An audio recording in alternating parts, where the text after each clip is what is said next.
What's going on to you, Sagittarius? You have the Nine of Wands, Ten of Wands, Three of Swords, Page of Pentacles, Eight of Cups, Wheel of Fortune, King of Cups, the Temperance, High Priestess, and the Page of Wands. So for you, Sagittarius,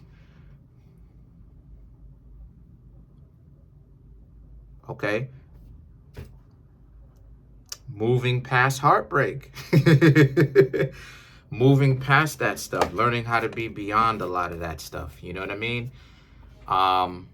Really learning how to become beyond that. You know, the idea of if a relationship ends, then that's just it. And that's just it for you in life. Ultimately, that's not true. And a lot of you Sagittarius are really starting to learn that. The Nine of Wands represents the kind of looking at it like almost like a celebration that you're not with the people anymore. And then the Ten of Wands and the Three of Swords represents finally you're finally able to be in a position to learn to let go. A lot of Sagittarius likes to become tougher whenever it is that a lot of you end up suffering heartbreak. A lot of you like to think, or in the past, you like to think from the past that somehow if you became tougher, then that would compensate for the heartbreak you have felt in the past. And you realize that that's not really necessarily the case. It didn't hurt any less.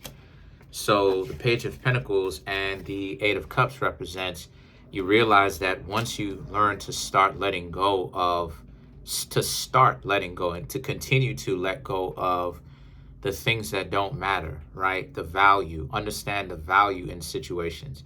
And that when it's time to let go of people and relationships, that it's time to let go. The idea of, you're supposed to keep the lessons. You're not supposed to, you're not supposed to hold grudges. Let me just put it plainly. You're supposed to learn from the mistakes, and you're supposed to learn from the other people's mistakes.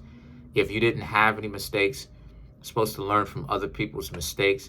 But also, you're supposed to also understand that that's a lesson. But you're not supposed to hold on to grudges, because really, what keeps us attached is part of it, not the whole thing, but part of it is the lack of closure. But also, another part of it is the holding on to the grudge, the idea that even when you're not with the person, you're still trying to like, oh, I can't believe this person did this.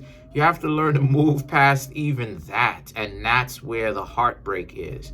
The fact that people do that type of stuff to you, and you have to be the bigger person by letting that go.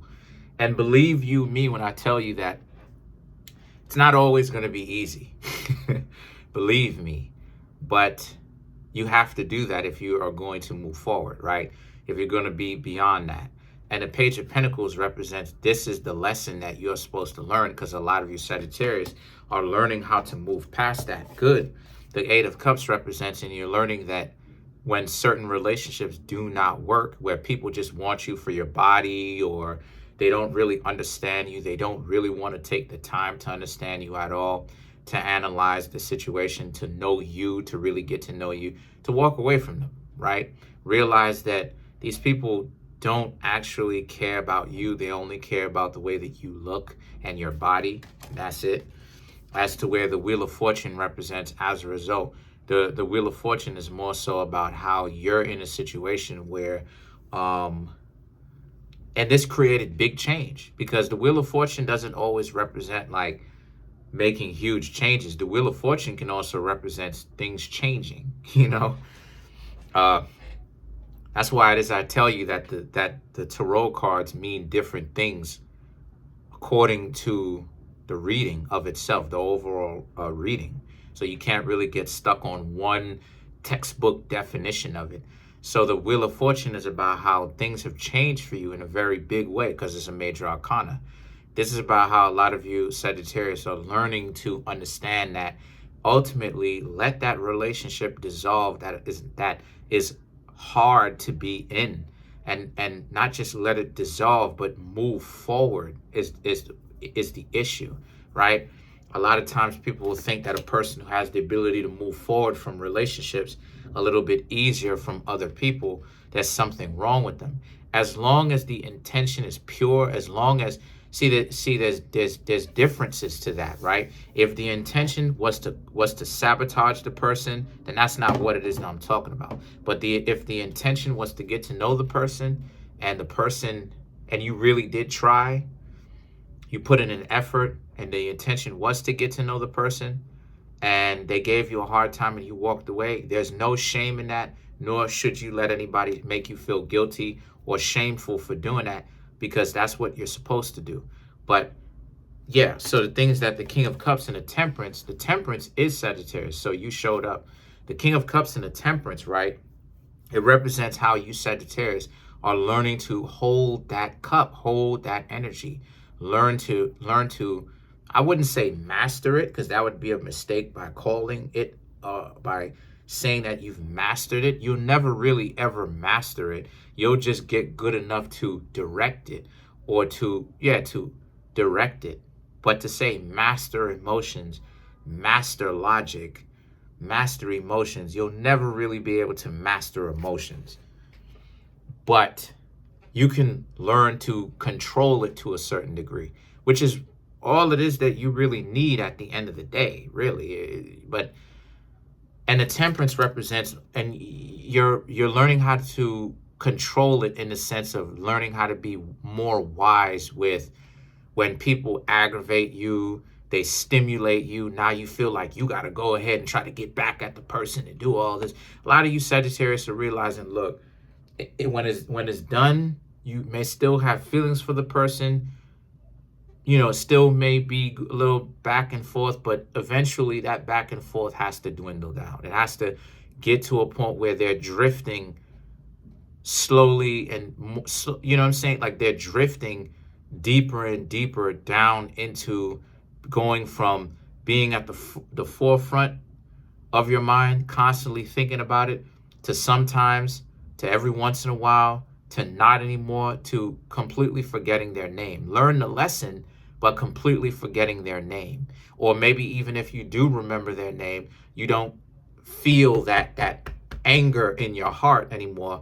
When you're able to talk about it, you feel nothing at all. Maybe you may even be able to find joy in it by laughing at the situation. And the High Priestess and the Page of Wands now represents and because of this is about how this is your journey.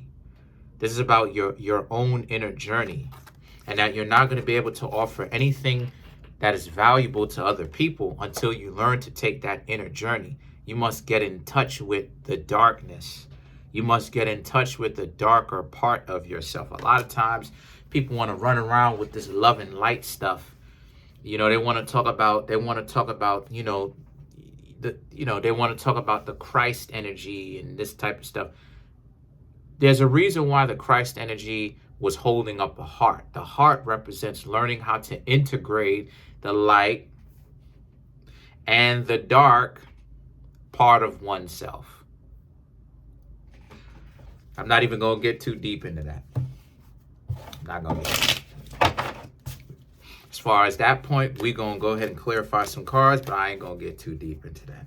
Come and get a personal reading if you want me to get deeper into that. But so let's clarify the High Priestess. Love and light. Namaste. No, love and darkness. You ain't getting it.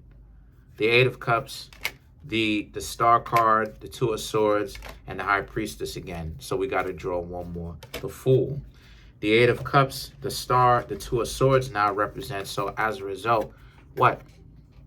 This is about how a lot of you need to understand that, again, it's about that moving forward. Whatever type of hopes that you had, that's the thing that keeps you attached, because you wanted to be in a relationship with these people that you liked in the past. But the Two of Swords, they were too dysfunctional to actually get out of their own way. So you have to learn to accept that about themselves, about them. The Fool is learning how to accept that about them and learning how to move forward. But like it is that I said, love and darkness. Because with this love and light stuff, what does the light represent?